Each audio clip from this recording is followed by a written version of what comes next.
Shalom, selamat pagi. Bertemu kembali di dalam renungan pagi Embung Surgawi Keluarga IBC Immanuel Baptist Church. Bapak Ibu yang saya kasih dalam Tuhan Yesus Kristus, sebelum kita belajar menikmati firman Tuhan, kita akan berdoa terlebih dahulu. Bapa yang bertata di surga, kami mengucap syukur di dalam hidup ini kami telah menerima banyak kasih anugerah-Mu, yang terutama kami dipilih menjadi pengikut Yesus Kristus, menjadi murid Yesus Kristus, menjadi anak-anak Yesus Kristus yang telah menerima keselamatan kekal. Oleh karena pertolongan kemurahan-Mu di mana Roh Kudus Kau utus, kami bersyukur di dalam kekuatan hidup kami, pertolongan kami rasakan oleh karena kuasa nama Yesus Kristus. Sebentar lagi kami akan menikmati firman-Mu, kuasai mulut bibir hamba-Mu, supaya kebenaran firman-Mu tidak berlalu dengan sia-sia. Terpujilah nama-Mu Tuhan Kristus. Haleluya. Amin. Bapak Ibu yang saya kasihi, untuk firman Tuhan yang akan saya bagikan hari ini terambil di dalam Yohanes 15 ayat 12. Inilah perintahku, yaitu supaya kamu saling mengasihi seperti aku telah mengasihi kamu. Ya, saya beri judul kasih sudah dinyatakan Yesus, kita yang setia akan menerima mahkota kehidupan. Ketika seseorang punya otoritas, pastilah dia punya kekuatan dan kuasa. Dan kekuasaan itu dipakai untuk menentukan tujuan dan pilihan bagaimana kuasa itu bisa berjalan. Dan kita patut bersyukur karena kita pengikut Yesus Kristus, kekuasaan dan otoritas Tuhan Yesus Kristus itu dinyatakan di dalam kehidupan Dia ketika Dia jadi manusia, dan murid-murid Yesus Kristus diajari ya, untuk mengerjakan perintah Yesus Kristus, yaitu supaya kita saling mengasihi seperti Yesus Kristus telah mengasihi kita. Maka itu kasih yang sudah dinyatakannya itu kita perlu juga kerjakan, agar apa yang menjadi harapan iman kita ketika kita berjalan di dalam perjuangan hidup hari lepas hari yang akan kita lewati, kita yakin bahwa suatu saat nanti di akhir finish hidup kita ada mahkota kehidupan yang Tuhan janjikan. Maka itu yang pertama yang perlu kita kerjakan adalah di dalam Kolose 3 ayat 13-14 mengatakan, sabarlah kamu seorang terhadap yang lain, dan ampunilah seorang akan yang lain apabila yang seorang menaruh dendam terhadap yang lain. Sama seperti Tuhan telah mengampuni kamu, kamu perbuat jugalah demikian. Dan di atas semuanya itu kenakanlah kasih sebagai pengikat yang mempersatukan dan menyempurnakan.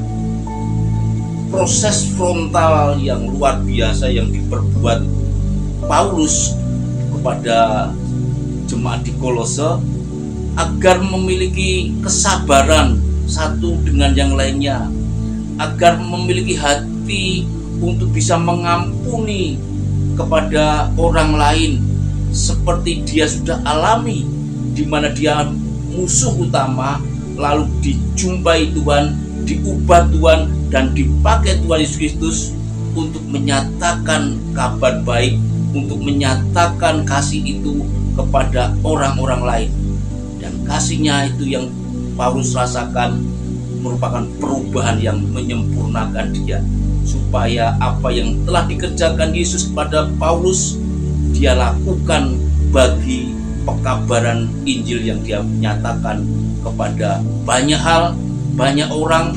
Dan surat-surat Paulus sudah dinyatakan ada 13 di dalam perjanjian baru, baik secara pribadi kepada muridnya maupun pada jemaat-jemaat yang dimana dia mengabarkan Injil. Bapak Ibu yang saudara saya kasihi, kedengarannya memang sederhana kan? Bagaimana kita mau menyatakan perintah kasih itu? Lalu bagaimana kita merasakan Yesus Kristus itu sudah teramat mengasihi kita? Dan bagaimana kita juga berusaha untuk bisa mengasihi Yesus Kristus? Yesus Kristus memiliki kasih karena dia punya dorongan. Dia punya dorongan mau menyatakan kegenapan yang dijanjikan Bapa, dia harus menyerahkan, dia harus meniadakan, dia harus mengosongkan hak-hak istimewanya sebagai Allah. Ya, kenosis, mengosongkan. Seperti yang tertulis dalam Filipi 2 ayat 5-7. Hendaklah kamu dalam hidupmu bersama menaruh pikiran dan perasaan yang terdapat juga dalam Kristus Yesus, yang walaupun dalam rupa Allah tidak menganggap kesetaraan dengan Allah itu sebagai milik yang harus dipertahankan, melainkan telah mengosongkan dirinya sendiri. Ya, mengosongkan dirinya sendiri dan mengambil rupa seorang hamba dan menjadi sama dengan manusia. Allah yang mau jadi manusia, kesetaraannya Allah di dalam pribadi manusia Yesus Kristus, kekuatan dan otoritas kuasanya itu mau dikosongkan untuk sementara, ketika dia mau merasakan bagaimana lemahnya manusia, memposisikan dia sebagai hamba. Dan ini luar biasa, Allah mana yang seperti dia. Dan patutlah kita sebagai orang-orang pengikut Yesus Kristus, murid-murid Yesus Kristus, melakukan seperti yang Yesus Kristus perbuat. Beranikah kita menghilangkan keakuan kita ketika kita berhadapan dengan saudara seiman, terlebih kepada musuh-musuh yang harus kita kasihi? Kita patut bersyukur punya Yesus yang Allah sendiri sebagai pencipta alam semesta ini. Bagaimana firman yang itu dikatakan itu telah menjadi daging, Bapak Saudara. Firman itu telah menjadi manusia dan pernah diam di antara kita, di mana Yohanes Rasul mencatat itu, membuktikan bagaimana murid-murid merasakan pribadi firman yang telah jadi daging, firman yang telah menyatakan kasih Bapa lewat pribadi Yesus Kristus, Tuhan Juru Selamat kita. Sungguh luar biasa kalau kita sudah merasakan kasih-Nya. Kasih itu sudah dinyatakan karena kemampuan, kuasa, otoritas itu dilepaskan haknya agar Yesus Kristus merasakan kelemahan manusia, bahkan memposisikan menjadi hamba. Sangat-sangat sulit kalau kita mau mengerjakan apa yang Yesus Kristus telah berbuat. Tetapi ketika kita mengerjakan dengan penuh sukacita, dengan penuh kerendahan hati, dengan penuh kesendaran, kasih yang Yesus dorong itu menjadi kasih di mana kita punya prioritas kepada orang-orang lain, seperti Yesus Kristus sudah berbuat yang dicatat di dalam Injil.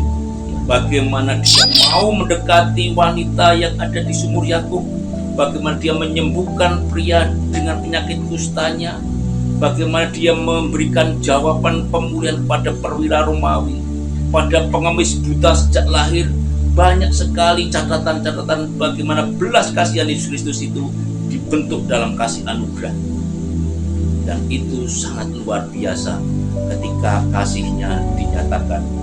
Bagaimana kasih itu diprioritaskan. Dan kasih Yesus Kristus juga mendorong untuk melayani orang lain, mengejar orang-orang yang terpinggirkan, memberi belas kasih kepada orang-orang yang perlu perhatian dan pertolongan.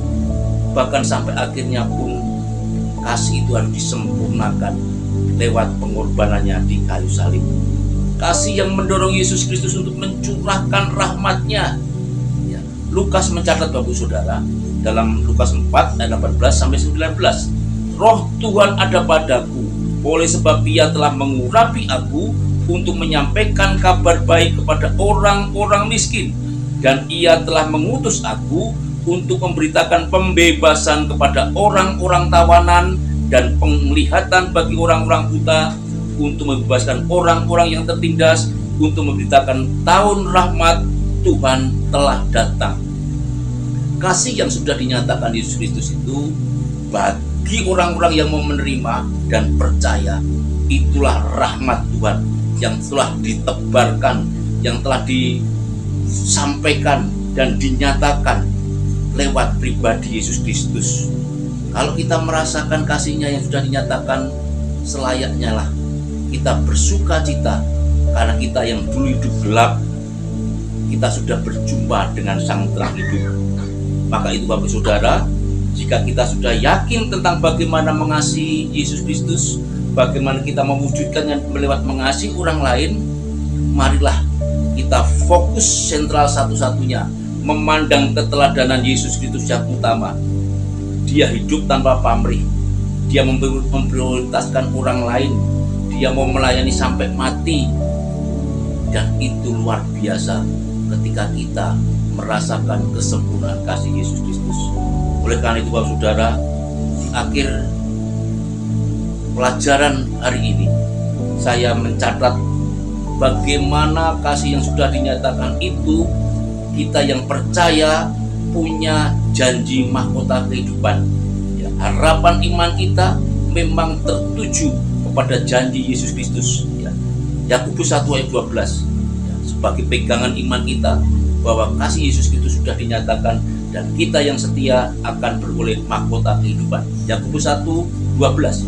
Berbahagialah orang yang bertahan dalam pencobaan, sebab apabila ia sudah tahan uji, ia akan menerima mahkota kehidupan yang dijanjikan Allah kepada barang siapa mengasihi Dia. Perintah Yesus Kristus mengasihi, kita mengasihi Dia dan mengasihi mengampuni orang lain. Maka lewat kesetiaan yang Tuhan berikan, yang Tuhan anugerahkan, kita tahan uji, kita akan berakhir menerima mahkota kehidupan. Haleluya, terpujilah nama Yesus Kristus. Amin.